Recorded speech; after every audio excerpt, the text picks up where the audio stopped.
अगले क्वेश्चन में हम लोग देखते हैं दोस्तों, in MS Word 2010 dash sheet has its length and breadth as 8.27 into 11.69 centimetre.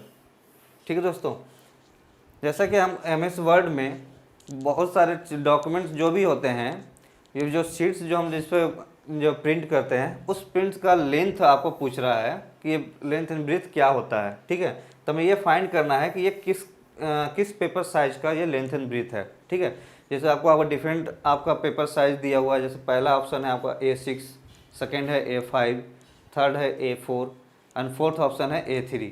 तो इसमें से दोस्तों ये जिस ऑप्शन का लेंथ ब्रेथ आपका आता है, ये है ऑप्शन थर्ड A4। ठीक है, अब बाकी का भी कुछ लेंथ साइज होता है दोस्तों, जो हम इस प्रकार देखते हैं। इसमें A6 का होता है 4.13 इंटू 5.83। ठीक है, A5 का होता है 5.83 इंटू 8.27। A4 का जैसा अभी हमने देखा 8.27 इंटू 11.69। A3 का होता है 11.7 इंटू 16.5। ठीक है, तो आगे का क्वेश्चन देखते हैं। क्वेश्चन नंबर 14 है, in MS Excel 2010 shortcut key to enter the current date and date is. ठीक है, अब इसके मतलब ये क्वेश्चन करना चलता है कि MS Excel 2010 में अगर हमें करंट डेट डालना हो, मतलब आज का डेट डालना हो, तो हमें कौन सा शॉर्टकट की यूज करेंगे।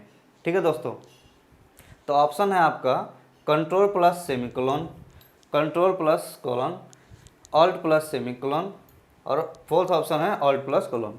इसमें दोस्तों इसका आंसर होगा कंट्रोल प्लस सेमीकोलन। ठीक है दोस्तों, अब हम देखते हैं कि बाकी ऑप्शन भी क्या कह रहे हैं दोस्तों। जैसा कि हमने बताया कंट्रोल प्लस सेमीकोलन ये डेट शो करता है। ठीक है, और कंट्रोल प्लस कोलन जो है वो टाइम ऐड करता है, मतलब ये करंट टाइम ऐड करेगा। ठीक है,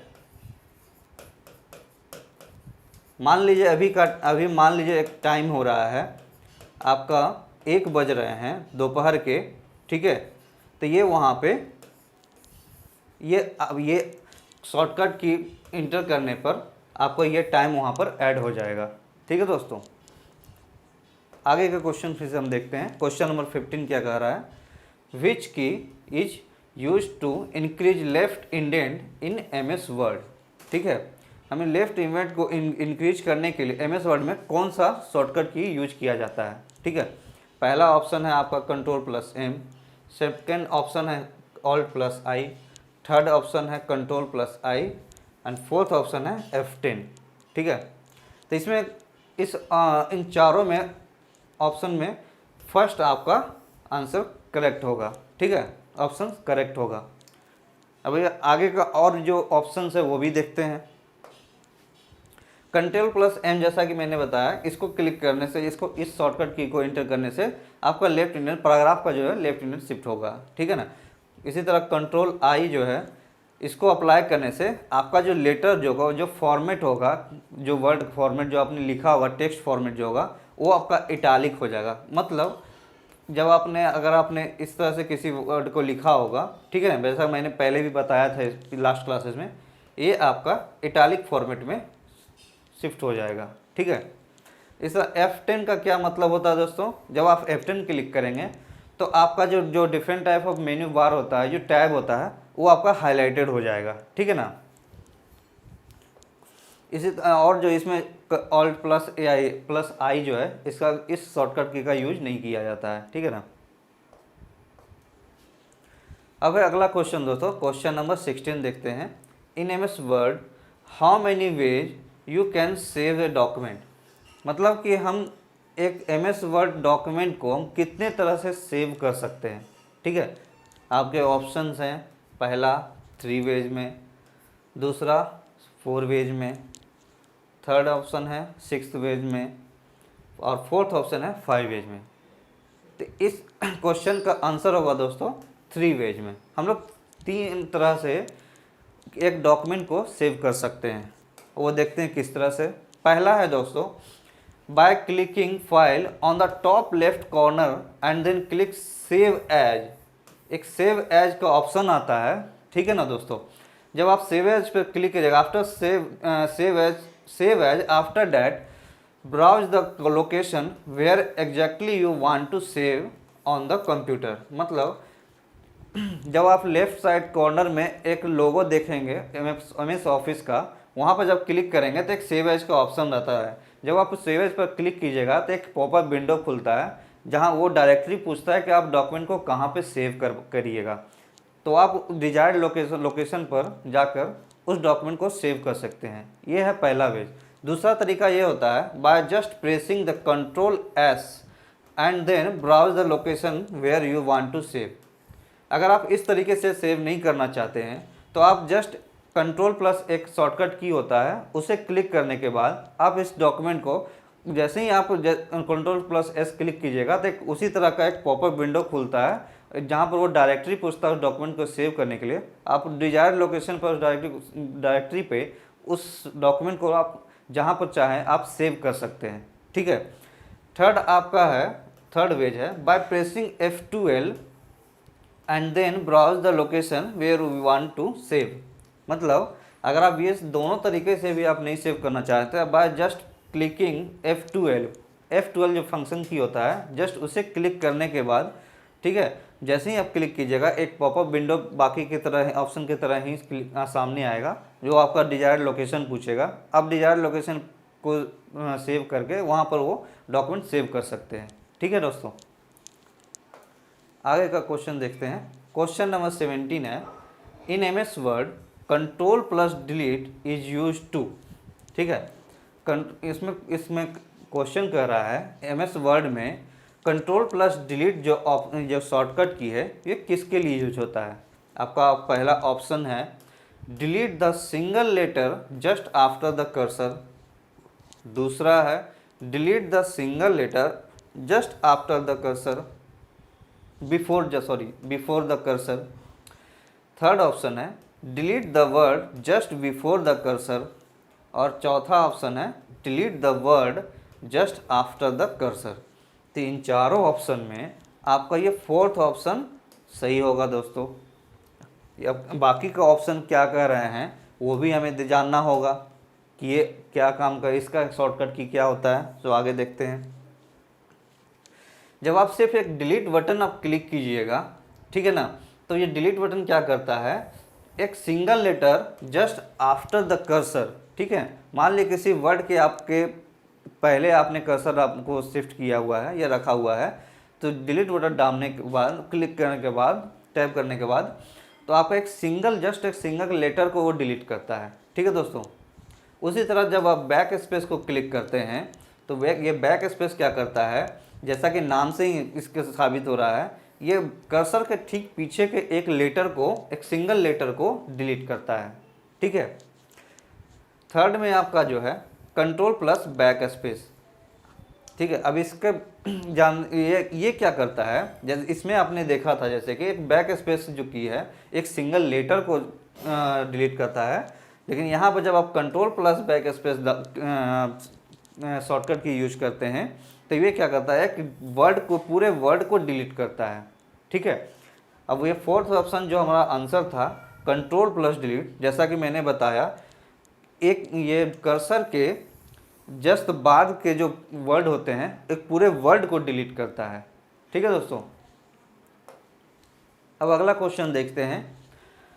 what is the shortcut key तो open font dialog box in MS word, ठीक है। MS वर्ड में फ़ॉन्ट डायलॉग बॉक्स को ओपन करने के लिए कौन सा शॉर्टकट की यूज किया जाता है, ठीक है। हम लोग के ऑप्शन जो हैं, पहला ऑप्शन है alt plus control plus F, second option है control plus shift plus D, third option है कंट्रोल प्लस D और फोर्थ ऑप्शन है कंट्रोल प्लस F, ठीक है दोस्तों।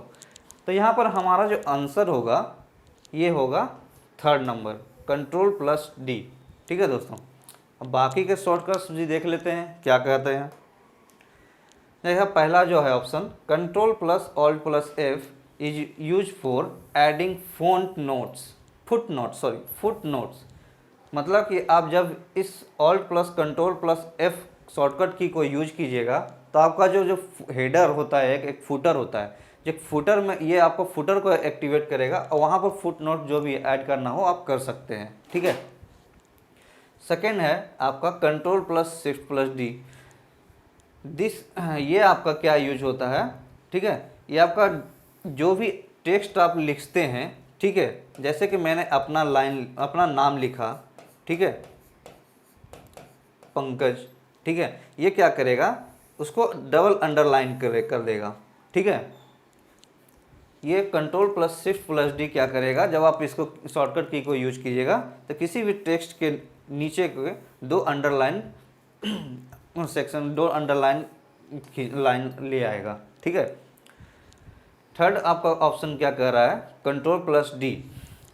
ये क्या करता है, जैसा कि आपको मैंने अभी बताया आंसर जो हमारा था, ये फ़ॉन्ट डायलॉग बॉक्स को ओपन करता है। ठीक है ना, इसके ज़रिए आप जो टेक्स्ट फ़ॉन्ट को चेंज कर सकते हैं। ठीक है ना, किसी भी तरह में। आपका फोर्थ ऑप्शन था कंट्रोल प्लस एफ। ये क्या पड़ता है, ये कहीं भी किसी भी डॉक्यूमेंट के अलावा भी किसी आप वेब पेज पे भी जाए, ब्राउज़र में भी जाइएगा तो ओपन कर सकते हैं, या किसी भी डॉक्यूमेंट में। ये कंट्रोल प्लस एक सर्च बॉक्स को ओपन करता है जिसमें आप किसी भी वर्ड या लेटर को सर्च कर सकते हैं। ठीक है, किसी भी डॉक्यूमेंट में या वेब पेज पे जाके। ठीक है। आपको अगला क्वेश्चन है, question number 19, what is an embedded system. ठीक है। एम्बेडेड सिस्टम क्या होता है, आपका ऑप्शन है computer which is the part of big computer. Second option है computer and software system that control the machine. Third option है the program which is the permanent part of the computer. और fourth option है the program which arrives by you being wrapped in the box. ठीक है। अब इसमें answer कौन सा होगा, ठीक है, तो आपका आंसर है इसमें क्वेश्चन, ये इस क्वेश्चन का second number, the computer and software system that control the machine. ठीक है। मतलब इसमें क्या होता है कि कंप्यूटर एक सॉफ्टवेयर सिस्टम जो होता है, किसी भी मशीन को, जैसे किसी मशीन को चलाने के लिए हमें सॉफ्टवेयर का ज़रूरत पड़ता है। ठीक है ना, उस कंट्रोल से कंट्रोल करने के लिए, मशीन को कंट्रोल करने के लिए एक सॉफ्टवेयर का ज़रूरत पड़ता है। वो हमें एक एम्बेडेड सिस्टम एक सब्जेक्ट होता है, उसके अंदर हमें ये पढ़ने को मिलता है, समझने को मिलता है। ठीक है। तो इसलिए ऑप्शन नंबर सेकेंड जो है ये आपका सही होगा, the computer and the software system that control the machine. ठीक है। आपका अगला क्वेश्चन है question number 20, ASCII stand for, ASCII, ASCII stand for. आपका पहला ऑप्शन है American stable code for international interchange. Second option है American standard case for institutional interchange. Third आपका ऑप्शन है American standard code for interchange information. ठीक है। और आपका लास्ट ऑप्शन है American standard code for information interchange. ठीक है। तो आपका इस क्वेश्चन का आंसर क्या होगा दोस्तों, इस क्वेश्चन का आंसर होगा फोर्थ नंबर। ठीक है ना, American standard code for information interchange. इस ध्यान रखिएगा दोस्तों, यहाँ पर एक आंसर ये भी है American standard code for interchange information. ठीक है ना, यहाँ पर कंफ्यूज नहीं होना है, हमेशा इंफॉर्मेशन पहले आएगा, इंटरचेंज बाद में आएगा। American standard code for information interchange, ये क्या होता है कि ये एक कीबोर्ड का लैंग्वेज होता है। कीबोर्ड को मतलब ये कंप्यूटर कीबोर्ड की भाषा को जो इनपुट जो हम करते हैं वो कैसे समझेगा, ये सॉफ्टवेयर होता है जो असाइन किया जाता है। ठीक है ना, ये कंप्यूटर को समझने में आसानी होता है। आपका अगला क्वेश्चन है 21वां number 21, who is the father of personal computer. यहाँ इस क्वेश्चन का जैसे इस क्वेश्चन पे बहुत सारे लोग ऑप्शन पे पहले ऑप्शन देख लेते हैं। ठीक है, पहला ऑप्शन है चार्ल्स बेबेज, सेकंड ऑप्शन है सिमोन क्रे, थर्ड ऑप्शन है Henry Edward Robert, fourth option है एलन ट्यूरिंग। अब इस क्वेश्चन का आंसर क्वेश्चन को पढ़ते ही बहुत सारे लोग समझेंगे फादर ऑफ कंप्यूटर तो हमने पढ़ा है चार्ल्स बेबेज होता है, ठीक है ना। तो यहाँ पर दोस्तों अगर आप ये आंसर मारते हैं तो आपका गलत हो जाएगा। इसका एक्चुअल आंसर होता है ये third number Henry Edward Robert. आपको क्वेश्चन को यहाँ पर बहुत अच्छे से ध्यान से पढ़ना है दोस्तों कि यह क्वेश्चन पूछ क्या रहा है। क्वेश्चन पूछ रहा है फादर ऑफ पर्सनल कंप्यूटर, ना कि फादर ऑफ कंप्यूटर, ठीक है ना। इसलिए ध्यान से इसको पढ़ना है। काफ़ी सिमिलैरिटीज है चारों ऑप्शन में जो कि हम देखेंगे। चार्ल्स बेबेज ये कौन थे? Charles Babbage invented first mechanical computer in 1837 which was used for general purpose. Its name was analytical engine, ठीक है ना। चार्ल्स बेबेज ने पहला मैकेनिकल कंप्यूटर बनाया था 1837 में, ठीक है, और वो जनरल पर्पस था, वो पब्लिकली यूज करने के लिए था, ठीक है ना, जिसका नाम उस कंप्यूटर का नाम था एनालिटिकल इंजन, ठीक है ना। ये सेकंड जो ऑप्शन है सिमोन क्रे।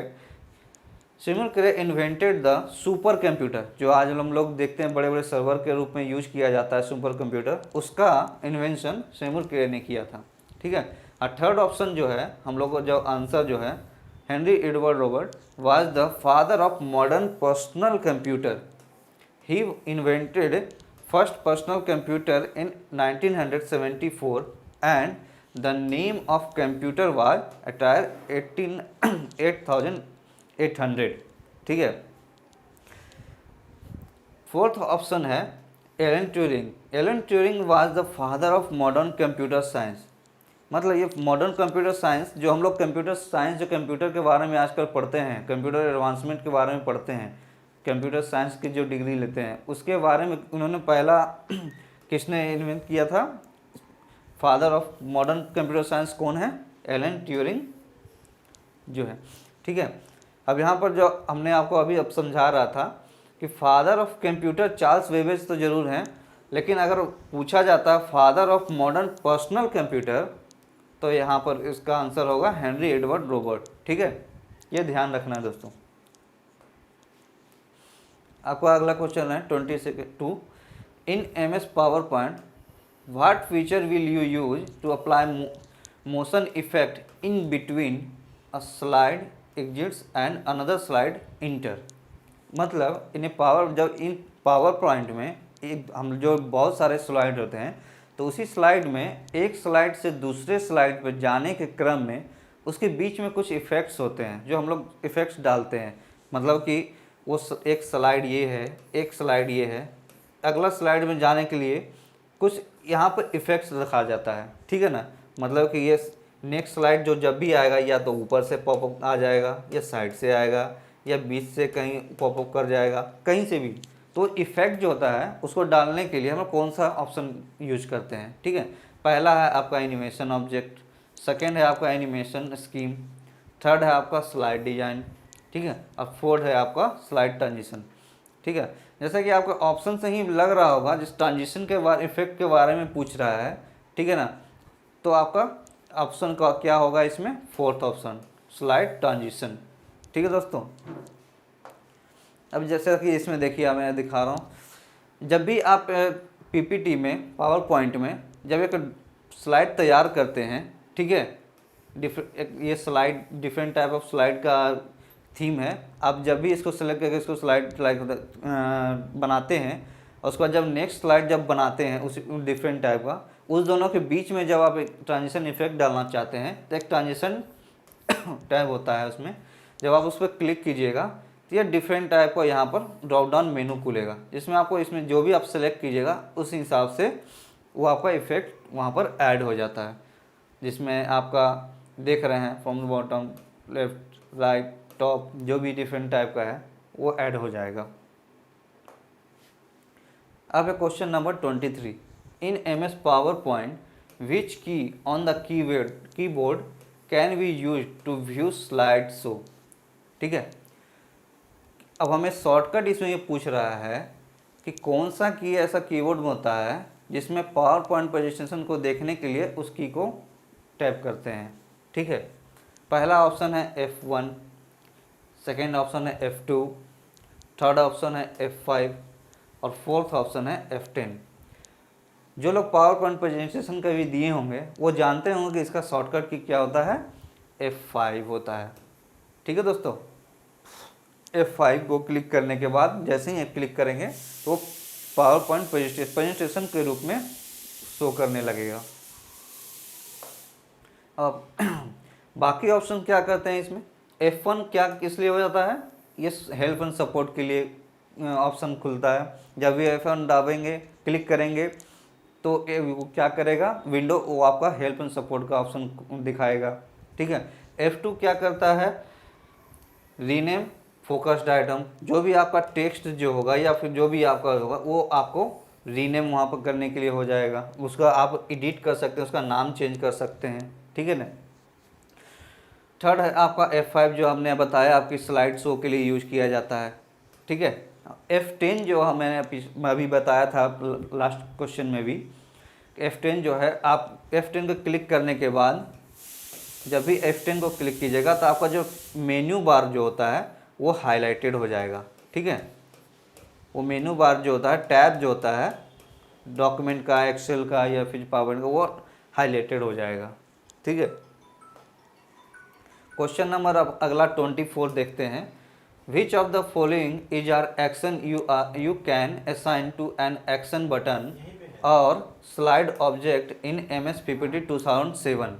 ठीक है ना, इसमें ऑप्शन पहला है रन ए मार्को एन ओनली, सेकेंड है प्ले ए साउंड ओनली, थर्ड है हाइपरलिंक ओनली, फोर्थ ऑप्शन है ऑल ऑफ द एबव। तो यहाँ पर जो एक्शन जो हम बटन जो हम लोग यूज करते हैं पावर पॉइंट प्रेजेंटेशन 2007 में वो सारा का यूज करते हैं। ठीक है ना, तो इसमें all of the above option सही होगा। ठीक है ना, इसमें क्या कहता है कि एक्शन बटन होता क्या है, action button is used to do action in your PowerPoint presentation like as going to next slide or a specific slide, running an app, play video और ऑडियो क्लिप और एक्सेट्रा और भी जो work होते हैं। ठीक है ना, और ये किसकी मदद से होता है, मार्को एंड हाइपरलिंक की मदद से होता है। अब ये दोनों को जब भी यूज कीजिएगा क्लिक कीजिएगा तो आपका जो बाकी जो एक्शन जो है वो एक्टिवेट हो सकता है। ठीक है, आपका 25 नंबर वाला क्वेश्चन देखते हैं। Which type of software is similar to an accounts worksheet. और जब अकाउंटेंट्स का बात आता है तो आप जैसे भी जानते हैं अकाउंटेंट का वर्क हम लोग किस डॉक्यूमेंट पर करते हैं, एक्सेल पे करते हैं। तो एक्सेल को क्या कहा जाता है, बाकी ऑप्शन में देखते हैं। पहला है वर्ड प्रोसेसिंग, सेकंड है डाटाबेस, थर्ड है ग्राफिक, फोर्थ है स्प्रेडशीट। तो हम लोग एक्सेल पर जो अकाउंटेंट का वर्क करते हैं तो उसे स्प्रेडशीट के नाम से भी जानते हैं। ठीक है, तो इसलिए आपका ये फोर्थ ऑप्शन सही होगा। और ये डाटाबेस का भी काम होता है उसमें। ठीक है ना, डाटाबेस का भी काम होता है, लेकिन यहाँ पे ऑप्शन को डाटाबेस नहीं मारेंगे क्योंकि अकाउंटेंट्स वर्कशीट के बारे में पूछ रहा है। तो ये कौन सा होता है, स्प्रेडशीट पे होता है। ठीक है, बाकी जो आपका जो वर्ड प्रोसेसिंग जो है, ठीक है ना, वर्ड प्रोसेसिंग MS वर्ड को कहते हैं। ठीक है ना, इस डॉक्यूमेंट को वर्ड प्रोसेसिंग कहते हैं। ठीक है दोस्तों, अब अगला क्वेश्चन है आपका 26 number. In MS Excel to hold row and column titles in a place to show that they do not scroll when you scroll a worksheet, click the dash. ठीक है ना, अब इसमें है, इसमें कहना क्या चाह रहा है, MS Excel में रो का कॉलम को जो टॉप में हो, किसी भी रो या कॉलम को एक प्लेस पर स्टेबल करने के लिए कौन सा कमांड यूज करते हैं, ताकि अगर जब भी आप स्क्रॉल करें तो सिर्फ वो जो स्पेसिफिक रो और कॉलम जो है वो आपका स्क्रॉल नहीं होगा, लेकिन उसके अलावा जो भी है उन जो रो और कॉलम वो आप स्क्रॉल करेंगे वो शिफ्ट करेगा। ठीक है, आपका पहला ऑप्शन है freeze panes command on the window menu, second है hold title command on the edit menu. Third है split command on the window menu. और फोर्थ है अनफ्रीज कंपेंस command on the window menu. तो इन चारों में से दोस्तों आपका पहला ऑप्शन जो है वो सही होगा। फ्रीज नाम फ्रीज पेंस आपका एक कमांड होता है, ठीक है ना, विंडो मेनू में जो हम देखते हैं इस तरह से। जब भी आप एक्सेल वर्क करेंगे